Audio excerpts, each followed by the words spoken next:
सभी को नमस्कार। आज है 23 जनवरी 2026 और क्या खास है आज के करंट अफेयर्स में। टॉप 10 प्रश्न में हमारा पहला क्वेश्चन है, किस राज्य के कुंभलगढ़ वन्य जीव अभयारण्य को इको सेंसिटिव जोन घोषित किया गया है। मोस्ट इंपोर्टेंट प्रश्न, आगे आने वाले सभी एग्जाम में छपने वाला प्रश्न है। इसका राइट आंसर है option number first, Rajasthan. Rajasthan राज्य में ही कुंभलगढ़ वन्य जीव अभयारण्य है, जिसको अभी हाल ही में इको सेंसिटिव जोन घोषित किया गया है। और ये राजस्थान के राजसमंद, पाली और उदयपुर जिलों में अरावली पर्वतमाला में स्थित है। पर्यावरण, वन और जलवायु परिवर्तन मंत्रालय के द्वारा इस क्षेत्र को इसकी समृद्ध जैव विविधता और वन्य जीवों के संरक्षण के लिए इसको हाल ही में इको सेंसिटिव जोन घोषित किया है। हमारा नेक्स्ट क्वेश्चन है, 25 वर्षों बाद पेशा अधिनियम किस राज्य के द्वारा लागू किया गया है? तो ये झारखंड के द्वारा। ऑप्शन नंबर सी हमारे इस प्रश्न का सही उत्तर माना जाएगा। देखिए, 25 वर्षों के बाद पेशा अधिनियम झारखंड राज्य के द्वारा लागू किया गया है, जिसने हाल ही में अपने पेशा रूल्स 2025 को अधिसूचित किया है, जिससे राज्य के 5वें अनुसूचित क्षेत्रों में आदिवासी स्वशासन को कानूनी मान्यता मिली है और ग्राम सभाओं को सशक्त किया गया है। नेक्स्ट है, पंजाब की प्रथम डॉग सेंचुरी कहाँ पर शुरू की गई है? तो ये की गई है लुधियाना, यानी ऑप्शन नंबर सी इस प्रश्न का राइट आंसर है। और नेक्स्ट है, 79वीं राष्ट्रीय फुटबॉल चैंपियनशिप कहाँ पे शुरू हुई? प्रश्न संख्या 4 का हमारा राइट आंसर हो जाएगा ऑप्शन नंबर बी, असम में हाल ही में ये शुरू की गई है। देखिए, 79वीं जो राष्ट्रीय फुटबॉल चैंपियनशिप है वो 21 जनवरी 2026 को असम में शुरू हुई। असम इस प्रतिष्ठित टूर्नामेंट की 7वीं बार मेजबानी भी कर रहा है, तो इसकी डेट ये ध्यान में रखो। ये जो क्रमांक है 79वीं राष्ट्रीय फुटबॉल चैंपियनशिप है, इसका संबंध यानी कहाँ पर ये शुरू की गई है, ये जरूर एग्जाम में पूछा जा सकता है। नेक्स्ट है, 4775 करोड़ की बेमला नदी सिंचाई परियोजना को किस राज्य के द्वारा हाल ही में मंजूरी प्रदान की गई है? प्रश्न संख्या 5 में हमारा राइट आंसर है ऑप्शन नंबर बी, महाराष्ट्र के द्वारा। तो इस नदी परियोजना, जो सिंचाई नदी परियोजना है, इसका नाम आप जरूर देख लीजिएगा कि किस राज्य से संबंधित है। ऐसा करके एग्जाम में प्रश्न वो पूछा जा सकता है।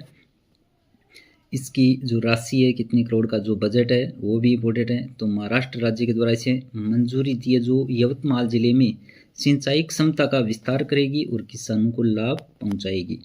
आज का हमारा नेक्स्ट प्रश्न है, किस राज्य के द्वारा राजभवन का नाम बदलकर जन भवन कर दिया गया है? राइट आंसर हो जाएगा ऑप्शन नंबर सी में जो दे रखा है, उत्तर प्रदेश के द्वारा। नेक्स्ट देखिए, पलानी वेलु गाइड्स नामक पुस्तक के हिंदी संस्करण का विमोचन हाल ही में किसके द्वारा किया गया? ऑप्शन में दिए गए हैं Radha Krishna, Ramnath Kovind, Narendra Modi, Piyush Goyal. Right answer option number first, यानी राधा कृष्ण के द्वारा इस पुस्तक के हिंदी संस्करण का हाल ही में विमोचन किया गया। देखिए, प्रसिद्ध सर्जन डॉक्टर पीसी पलानीवेलु की आत्मकथा पलानीवेलु गाइड्स के हिंदी संस्करण का विमोचन हाल ही में भारत के उपराष्ट्रपति राधाकृष्णन के द्वारा किया गया। इस पुस्तक से संबंधित महत्वपूर्ण जानकारी इस प्रकार है कि भारत के उपराष्ट्रपति राधाकृष्णन के द्वारा 19 जनवरी 2026 को नई दिल्ली के कॉन्स्टिट्यूशन क्लब ऑफ इंडिया में इसके हिंदी संस्करण का अनावरण किया गया।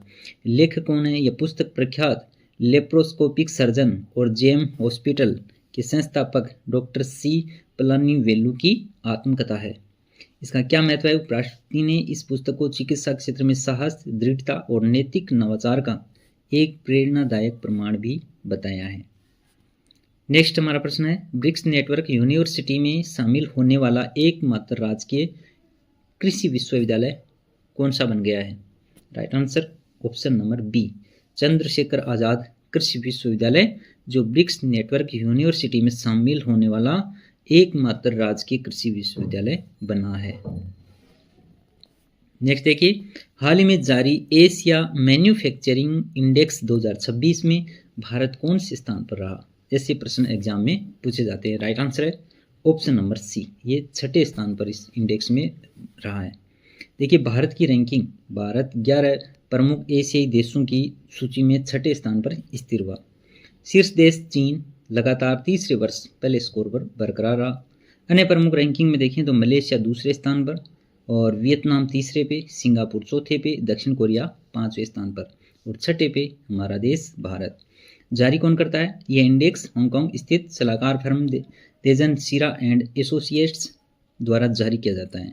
आधार, यह सूचकांक बुनियादी ढांचे, कर सुधार, कार्यबल और नवाचार जैसे 8 इसके जो प्रमुख स्तंभ है उनके आधार पर विनिर्माण प्रतिस्पर्धात्मकता को भी मापता है।